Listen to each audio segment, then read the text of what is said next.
This is how Live Nation treats their artists.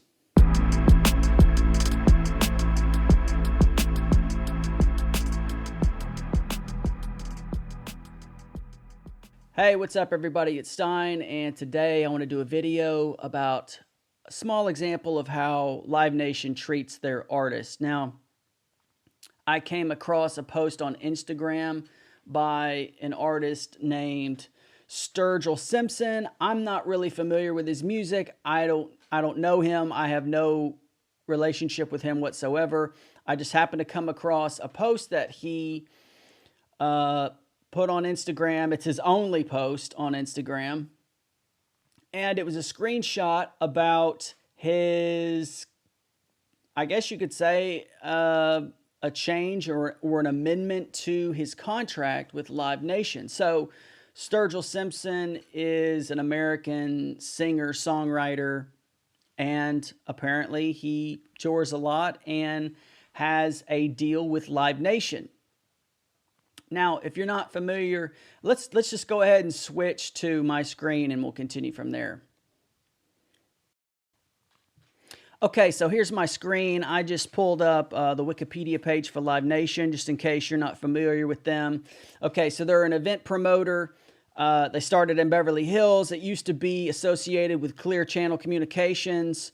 It was sold to them for $4 billion, and now it's associated and merged with the ticketing company Ticketmaster. Okay, so if you look at these revenues, 2017 in the U.S., $10.3 billion.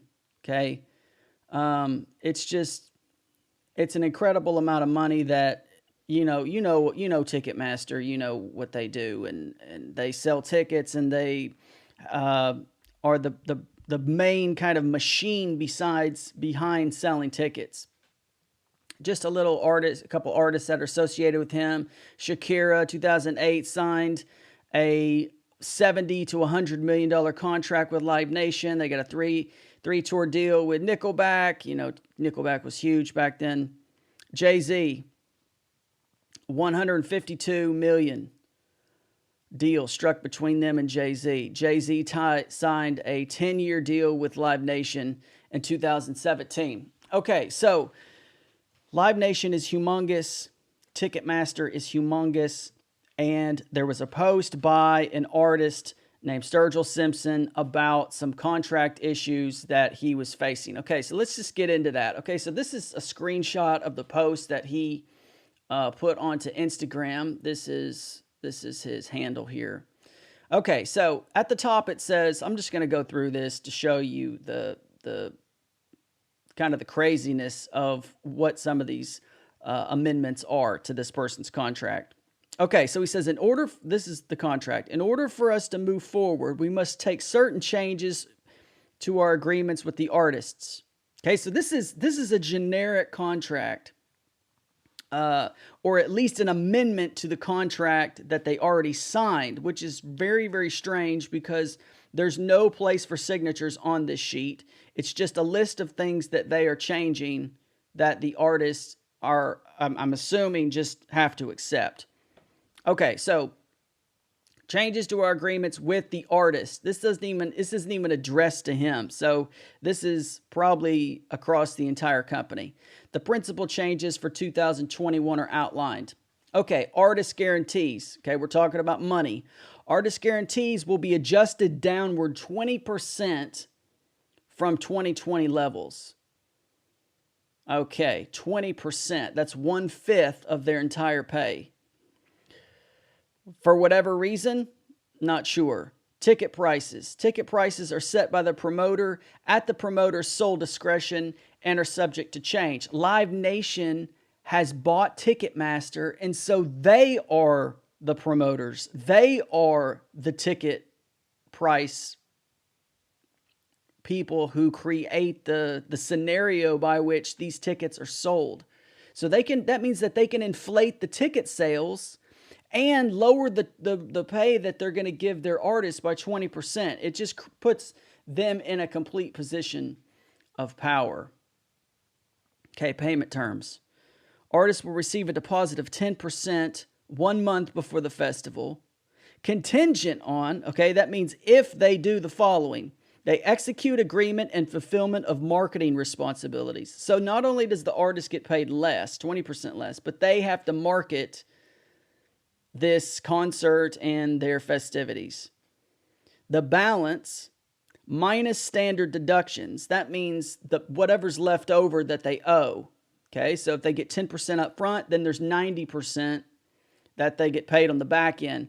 Minus standard deductions, whatever that is, for taxes and production costs, whatever those are, it doesn't say, will be paid after the performance. Okay, this is pretty wild. Minus standard deductions and taxes and production costs, which I'm sure they will be added on, and on top of whatever price gouging that Live Nation and Ticketmaster will be doing.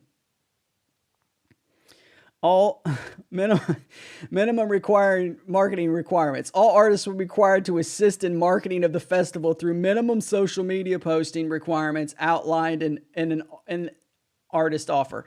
So each artist has a minimum amount that they're supposed to put on social media for the concerts put on by Live Nation and Ticketmaster. Okay, let's keep going.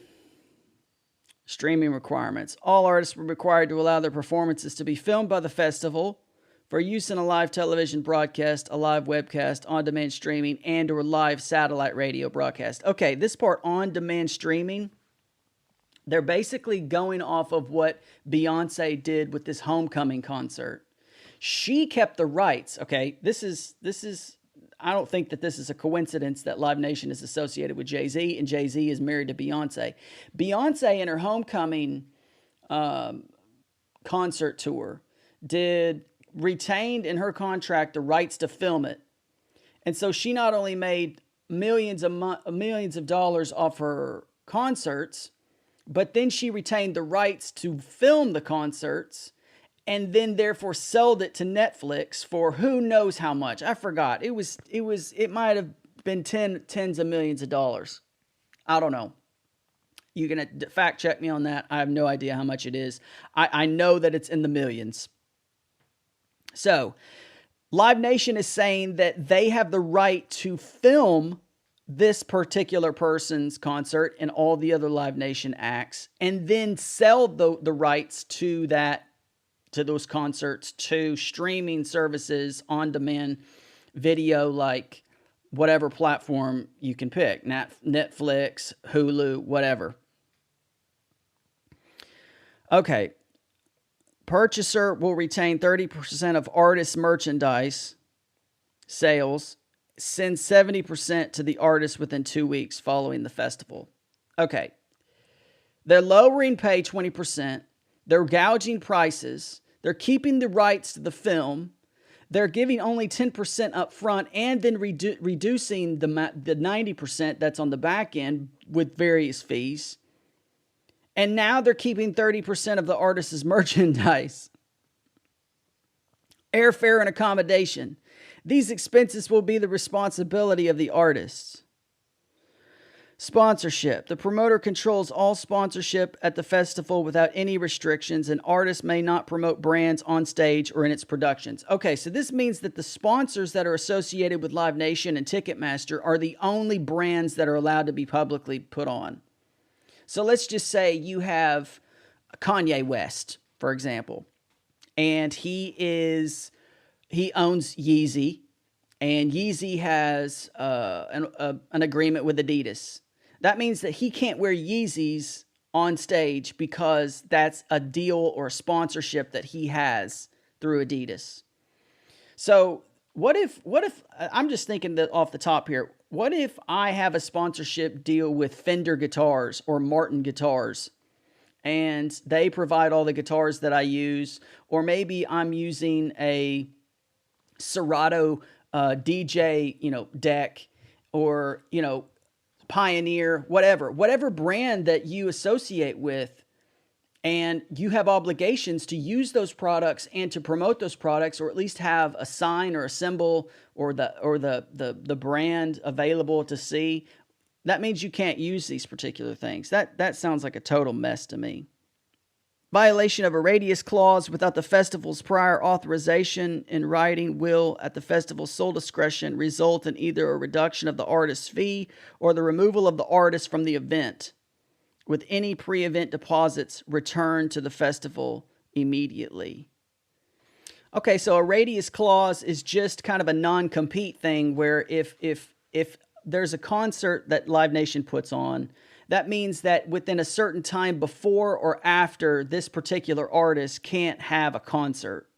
So this just keeps artists from finessing, say, their major concert by saying, okay, I'll show up to this concert under these bogus rules, and then I'm going to have my own concert and 2 hours later at my own private venue and tell everybody to come to that. So radius clause is just a non-compete. So it's just allowing Live Nation once again to have control over all the financial maybe repercussions of this performance. Insurance. The artist is required to maintain its own cancellation insurance, as the promoter is not responsible for the artist fee in the event of a cancellation of a festival due to weather or force majeure. Now, force majeure is French means strength, a bigger strength, something like that. It could be translated as an act of God. So an act of God is if you've ever had a flight canceled or whatever, the airlines say, we're not responsible for this because it was out of our control. So they're saying, like, if lightning strikes the stage and it sets on fire, they're not responsible to pay the artist, regardless of what happens. So not only do they not get recouped or get money from the Live Nation for their expenses, what they paid to get there, they have to cover their own insurance in case there's a cancellation of the festival or the concert that they're a part of. Okay, so this insurance part takes Live Nation off the hook for any liability. On the other hand, cancellation by artist. If an artist cancels its performance in breach of the agreement, the artist will pay the promoter 2 times the artist fee. Okay, so if it's canceled, Live Nation doesn't pay them anything. But if they cancel the artist, then the artist has to pay them 2 times the amount that they were going to be paid. Okay, we're almost finished. This is just getting worse and worse. Here's the last page. Or the last screenshot. This is all one page, apparently. Force majeure, remember, act of God. If the artist's performance is canceled due to an event of force majeure, including a pandemic similar to COVID-19, I wonder why they're putting this out here. At this particular time in the midst of a pandemic, including a pandemic similar to COVID-19, the promoter will not pay the artist its fee. The artist is responsible for obtaining any cancellation insurance for its performance. Okay, and lastly, inability to use full capacity of the venue. If the promoter, either because of orders of the venue or any governmental entity, is not permitted to use the full capacity of the venue, then the promoter may terminate the agreement and artists will refund any money previously paid. And of course, they say at the end, we're fully aware of the significance of these changes, and we did not make these changes without serious consideration. Oh, I'm sure they considered it very much to get as much money as they can and to relieve themselves of any liability of money lost. We appreciate you and all artists. Sure you do. Understanding the need for us to make these changes in order to allow the festival business to continue not only for the artists and the producers, but also for the fans. Oh, they're going to do it for the fans. We need to make these changes in order to make the festival business continue. All right, so what does this tell us as independent artists, as people who are putting out music, who are trying to get going? Maybe some of us who have seen maybe like Jay-Z or Shakira performing, and we see the branding of Live Nation, and we're like, yes, what if we got associated with them? What if we signed these deals? What if one day we wanted to try to shop for a ticket seller or some type of promoter to get onto this type of big stage deal? Now, I guess the point of this is these artists, Sturgill Simpson is not necessarily small. I personally don't know about him, but that doesn't mean anything. There's tons of artists that make millions of dollars and are famous that I don't know about. But these changes, especially in the midst of a pandemic where these artists are already struggling, when these cancellations have already happened, and because of streaming and basically the taking of artists' album sales, because it's basically offered for free on these streaming sites like Apple Music, Spotify. This is their livelihood, touring. Now, keep in mind that a lot of these big artists like Jay-Z, Shakira, Nickelback that we've read in 2008 and now 2017 with Jay-Z, they've signed massive contracts, so they're getting paid. But this didn't exist back then, and these guys like Sturgill Simpson aren't getting these big, massive contracts. They're not getting $100 million. They're not getting $70 million. He's probably maybe getting, who knows how much he's getting, but not that.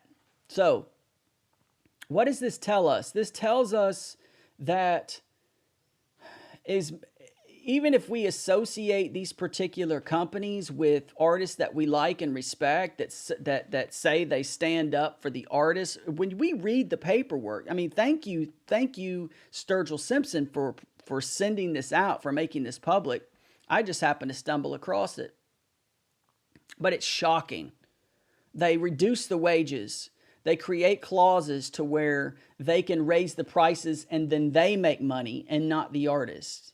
They can cancel and they can stop the festival based on some type of act of God, whether it's a pandemic or a weather or whatever, and not owe the artist anything. And yet if the artist cancels, they have to pay double. They have to provide their own insurance. They have to provide their own accommodation and travel. It's beyond. And this is Live Nation saying, we're doing this for the artists. They tell you we're doing it for the fans. If you're really doing it for the fans, you would pay the artists to get the artists more motivated to make music and to travel and to reach out and have opportunities, not to take away and to limit their opportunities. This is just total BS. I can't believe this. Just reading this, I guess I can believe it. It's not that I can't believe it. It's just that it's ridiculous. I do believe it. This is the state of the music industry and now the promotional live venue industry.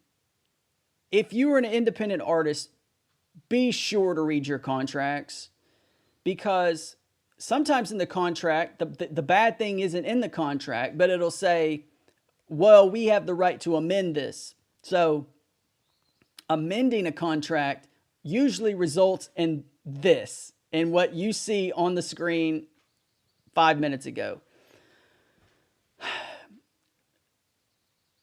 We live in a strange world, and people are willing to do anything to steal and to take money that's not theirs. Please be mindful of this when you look at contracts. I know you've heard it 1,000 times from all these different artists that say that they're trying to help out artists, but then those particular artists have massive deals with companies that do this. Okay, so just be careful who you listen to, and that includes me. If you are listening to people and getting your information from different places, you may be a big fan of Jay-Z, but the company that's associated with Jay-Z is ripping people off. Okay, so be careful who you listen to, and that includes me. Always double check what I say. If you follow, thank you so much for following and subscribing to the channel, liking videos, engaging me in comments. I really, really like that. I really appreciate that. But always, if you are following, the channel, please fact check stuff. And I usually say stuff when I don't know what I'm talking about. But always be diligent and do your own research when it comes to these types of things. But don't just take my word for it. So I appreciate you watching. And again, thank you. And we'll see you again next time.